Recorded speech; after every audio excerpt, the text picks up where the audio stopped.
The actual trailblazer into the Kentucky frontier was James' son John Arnold, our ancestor, your sixth great-grandfather, who was the first to move out to Kentucky around 1780, perhaps to survey the new Arnold property. John's life closely mirrored the life of Daniel Boone, who also moved out from Virginia to the Kentucky wilderness at an early age. And Daniel Boone was also one of the famous Americans documented to have visited the Natural Bridge.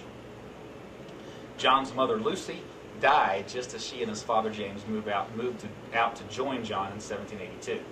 They were both about 40 years old. 2 years later, James Arnold remarried Anne Beresford, and they had 4 sons and 4 daughters. The oldest son, Beresford, died in the Raisin River Massacre in the War of 1812. A year later, their son Benjamin died, and then their daughter Nancy drowned. But James' son, John, our ancestor, survived the dangers of the day. He was too young to fight in the Revolutionary War, but he was under contract with the government to supply all the meat that was needed and used by 2 forts. When he ventured out to Kentucky in 1780, he established Arnold Station, which consisted of 2 fortified 2-story log cabins along Little Benton Creek near the Kentucky River, what is now Frankfort. A fort in Kentucky was called a station. According to Collins' History of Kentucky, Captain John Arnold's station was on the extreme frontier, quote-unquote.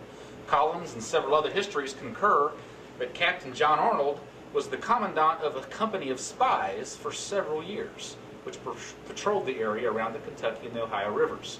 The settlers depended on these spies to give notice of Indian invasions. According to McKee's History of Anderson County, the spies were usually able to give notice of Indian invasions in time for the settlers to go into the big stations for safety, but not always, so there were many battles with the Indians at these cabins. During this time, John's father, James, built a log cabin opposite Glenn's Creek on the Kentucky River. That's about 6 miles south of Frankfort. He established a ferry there to help people across the river, which was called Arnold's Ferry, and he managed it for several years. The Arnolds were not immune from America's great sin, slavery. Tax records from 1795 confirmed that James Arnold owned 3 blacks, 5 houses, and 22 cattle. James' son Stephen served as sheriff of Franklin County, Kentucky in 1802, and James' son John, our ancestor, was appointed Justice of the Peace in 1795 and eventually became a captain in the military.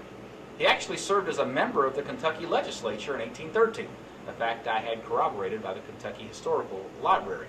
No other information about his tenure as a legislator, however, is known at this point. John Arnold married Elizabeth Knoll in Mercer County, Kentucky in 1789. They had 15 children, 12 sons and 1 daughter, as well as twin boys that died in infancy. In 1809, John's father, James, died.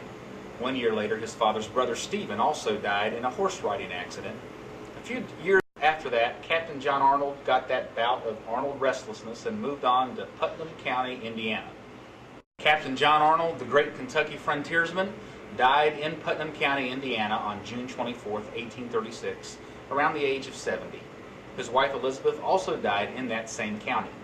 When John Arnold moved on from Kentucky to Indiana, he was joined by at least one of his sons, his 7th, William Arnold, our ancestor.